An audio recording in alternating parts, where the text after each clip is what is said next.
National Award ceremony at Carnegie Hall. It was everything that I never could have imagined it would be. It was glorious and elegant and epic and utterly terrifying. But it was the most breathtaking thing that has ever happened to me in my life. There simply and truly are not enough superlatives to express how humbled I still feel to this day to have been able to be a part of something that was so incredibly powerful. When I first arrived at Carnegie, I was very much in awe. I was surrounded by sheer beauty. And when I use that term, I'm not just referring to Carnegie itself, or the dress that Sarah Jessica Parker was wearing, or Usher's smile. I'm not referring to the embarrassment I felt when I chased after him and his security guards had to pick me up and take me home. I'm not lying. You can ask her. It's true.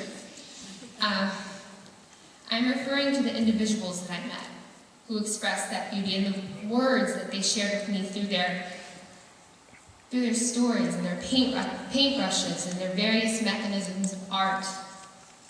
I remember reading some of their work and just staring at their paintings, literally trying not to blink because I wanted to take in as much of the glory as I possibly could. There was a moment during the ceremony that changed my life. After Usher was done speaking, it still makes me really giddy, okay. After Usher was done speaking, all of the medalists were instructed to turn around. And when we did, we were bombarded with a tidal wave of support.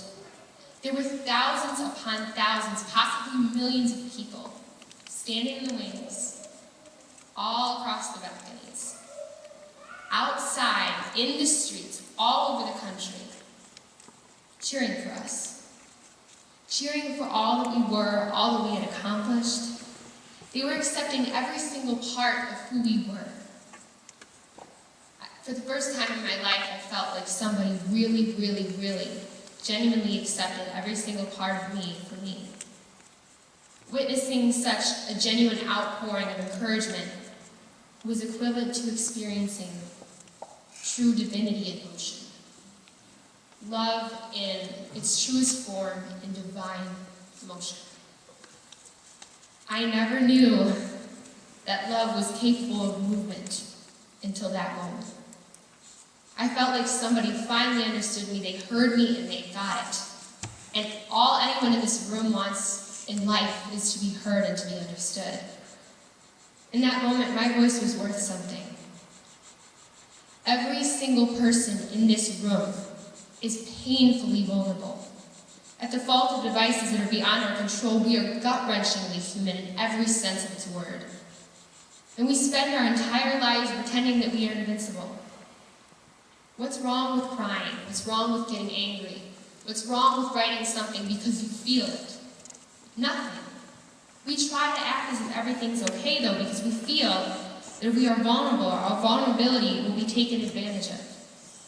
And we hold that fear in our hearts because the things that are dearest to us are taken from us every day. Our loved ones are taken from us when they pass. Our health can be taken us with a single blood test gone wrong. Our pride is taken from us when someone diminishes our relentless efforts to succeed. Our spirit can be ripped from us when someone tells us that we aren't worthy of love. We all know what it feels like to feel powerless. We live in denial because our souls are too fragile to lose just one more thing. And so we pretend that we're invincible. But let me tell you something. When I turned around and I saw all those people celebrating my accomplishments, I realized that the vulnerability I showed through my writing was finally understood. That moment was something that could never be taken away from me ever. For the first time in my life, my vulnerability was my strength and not my weakness. The voice that you've created through your work is something that is untouchable. Today is your moment to cherish forever. This one moment is the showcases and represents the beauty in your vulnerability. It is giving you a new, glorious piece of yourself, as opposed to taking something away that you cherish. Today you've won. Today you've been heard, you've been understood, you've inspired, and you've transformed lives, and you've created an untouchable moment all on your own. And before I wrap things up, I don't have this in my notes, but I have to say, and I might start crying, remember there's no shame in vulnerability. A lot of people say how amazing Mrs. Underwood is over there. And they're correct, but myself and Evan and a lot of you sitting in this audience know on a very personal level how amazing she truly is. She is genuinely one of the purest, most beautiful souls I've ever had the privilege and the honor of knowing.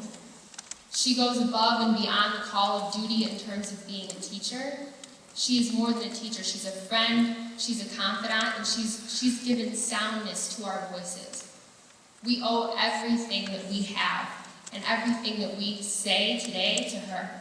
So when I walk over there, I don't want you to clap for me. I want you all to stand up and clap for her, please, because she deserves it. Thank you.